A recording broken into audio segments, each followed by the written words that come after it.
President Bola Ahmed Tinubu has assured his predecessor Muhammadu Buhari that he and his close aides will be spared in any anti-corruption war his government is currently engaging in. According to information reaching us from Sahara reporters, reveals that on the 9th of Monday 26 June 2023, there was a secret meeting between Tinubu and Muhammadu Buhari in London, United Kingdom. President Bola Ahmed Tinubu assures his predecessor Muhammadu Buhari that the Department of State Service (DSS) have been charged to continue the investigation of politically exposed persons by the anti-corruption body, the Economic and Financial Crime Commission (EFCC). Already, the DSS has carried out raids on EFCC offices in Lagos and Abuja respectively, cutting away sensitive files, documents and flash drives on investigation into alleged fraudulent activities of former governors, senators and ministers. However, President Bola Ahmed Tinubu returned to Nigeria on Tuesday, the 27th June 2023, ahead of Eid Kabir celebration after spending a week in Europe. The president departed Nigeria on 20 June 2023 to participate in the two-day New Global Financial Pact Summit held in Paris, France. Tinubu, who was initially scheduled to be back in Abuja on Saturday, proceeded to London, United Kingdom, for a short private visit to former President Muhammadu Buhari. On Monday night, the 26th of June 2023, Tinubu met with former President Muhammadu Buhari. However, according to information from our reliable source, what formed the subject matter of their discussion was an agreement that Muhammadu Buhari and his close aides will not be bothered by any probe or anti-corruption war during Tinubu's tenure. According to statement from our source, Tinubu met Buhari to reportedly discuss that Buhari and his close aides will not be bothered with any corruption war. Earlier on Tuesday, a reliable source told our correspondent that the DSS told the anti-corruption body EFCC to stay clear of political cases for now. According to him, the recent raid on EFCC offices in Ikoyi, Lagos and later in Abuja were more political than they were made to look. The DSS had told the EFCC to concentrate on non-political cases for now. During the raid at the EFCC offices, DSS operatives carted away files and flash drives containing sensitive information about former governors, ministers and senators under investigations, the source stated. On Sunday, June 18, 2023, Sahara reporters exclusively reported that the DSS raided the headquarters of its sister's agency, the EFCC, on Friday night, June 16, 2023.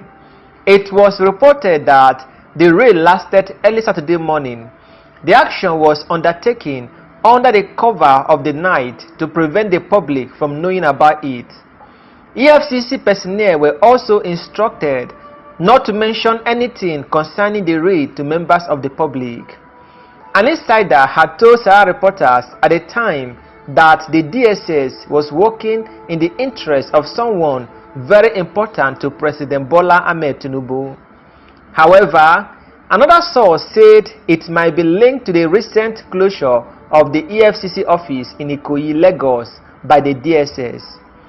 Also, we learned that some of the investigators handling the case of former Zamfara State Governor Bello Matawalle were to be summoned by the DSS for interrogation. That is actually intimidation, and this is exactly what former Attorney General of the Federation Abubakar Malami did during Ibrahim Magu tenure as EFCC chairman to get several suspects off the hook, one of the sources stated. It was revealed that Governor Bello Matawalle was being investigated by the EFCC in 2 separate cases.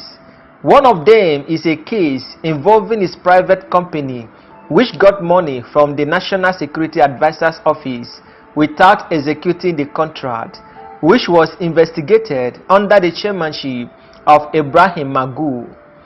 The other cases involves the alleged fraud committed by Governor Bello Matawalle while in office. Someone close to President Bola Ahmed Tinubu also informed our source that the president was aware of the moves being made by the former governor to stop the anti-corruption body from probing him, which includes obtaining court orders to restrain the commission and other agencies from carrying out their investigations. It must be noted that President Bola Ahmed Tinubu recently suspended the current EFCC chairman Abdulrasheed Bawal from office indefinitely over allegation of corruption. However, in the June 18 report, Sahara reporters noted that it was not clear what the agenda of President Tinubu and the DSS were regarding the detention of Abdulrasheed Bawal and the cutting away of sensitive documents relating to the Commission's investigations. But revelation made by sources on Tuesday shows that the raid were politically, with the cutting away of files and flash drives related to the probe of former governors, senators and ministers. Last month, operatives of the DSS stormed the Lagos office of the EFCC, preventing officials of the anti-graft agency from gaining access to their office in Ikoyi, Lagos. Sahara reporters also learned from top sources in both agencies that hundreds of EFCC personnel were locked out of office due to what was widely believed to be centered on office ownership disagreements. The EFCC officers are shocked they have been using the building for more than 20 years.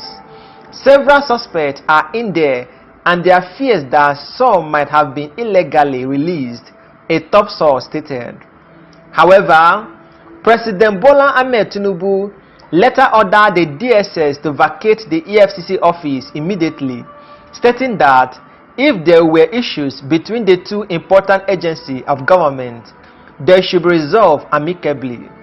Reacting to the incident, the EFCC in a statement on its official Facebook page described the siege as shocking, saying it had wider implications for Nigerians' fight against economic and financial crimes.